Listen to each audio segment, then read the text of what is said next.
Welcome to TRN Podcast, episode 102. Great to have you with us again. You've brought us some really interesting material on the Monte-Carlo Masters 1000. Our goal today is to really dig into the key developments around Carlos Alcaraz's participation in this, well, prestigious tournament. We've got reports from as.com and DAZN looking at his quarterfinal match, and also description of a really quite extraordinary shot. Yeah, definitely. What's been happening in Monte Carlo throws up some interesting points, especially, regarding Alcaraz's run so far. It's good to have these sources to get a more detailed picture of how he's performing and what really stands out. Okay, so let's jump straight into that quarterfinal between Alcaraz and Arthur Fils. According to our info, that match was on Friday, April 11th, not before 12:00 p.m. Central European Summertime. So the matchup, Alcaraz against Fils, was confirmed. That's right. And Alcaraz, he'd reached that stage with a pretty solid two-set win over Daniel Altmaier, didn't he? 6-3, 6-1. A decent performance that really underlined his ambitions on clay. It did. But Fils getting to the quarters was maybe the bigger surprise, wouldn't you say? I mean, he beat Andrei Rublev pretty handily 6-2, 6-3. That kind of suggests Fils was in a really good form and Alcaraz was facing a genuine challenge.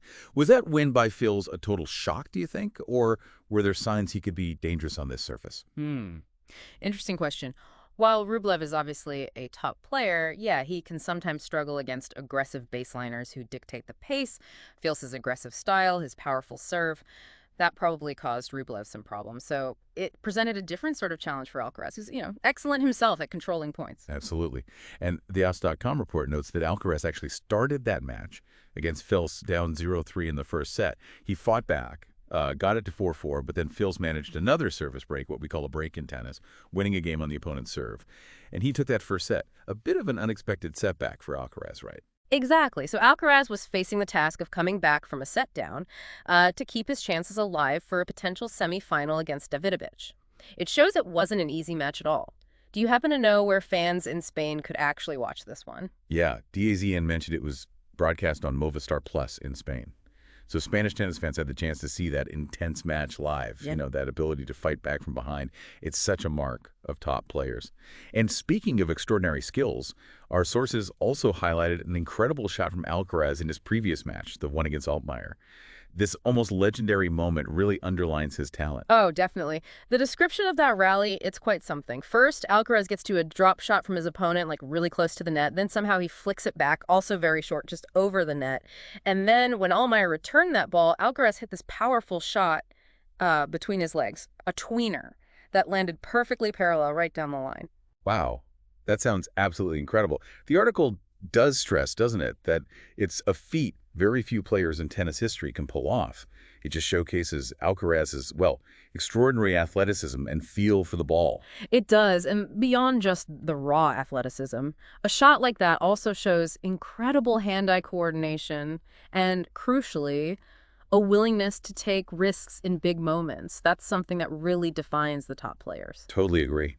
And it's interesting that this spectacular point happened in his second match against Altmaier, where the report said he looked much more comfortable, more dominant than in his first match where he'd had to come back. Maybe that suggests he was really finding his rhythm in the tournament. Could be. It's moments like that which pull fans into the stadiums or get them watching on screen, isn't it? It's not just about the score. It's about these brilliant flashes, these moments that show you the art and the sheer athleticism of the sport. True.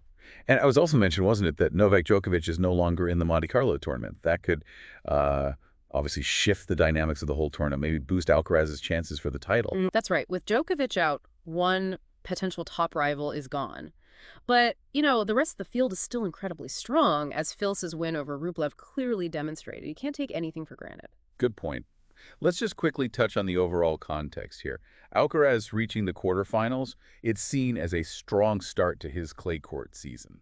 That's surely a positive sign for him and, his fans looking ahead to the next tournaments. Absolutely. The Monte-Carlo Masters 1000 is, a very prestigious event and a key indicator of players' form on clay.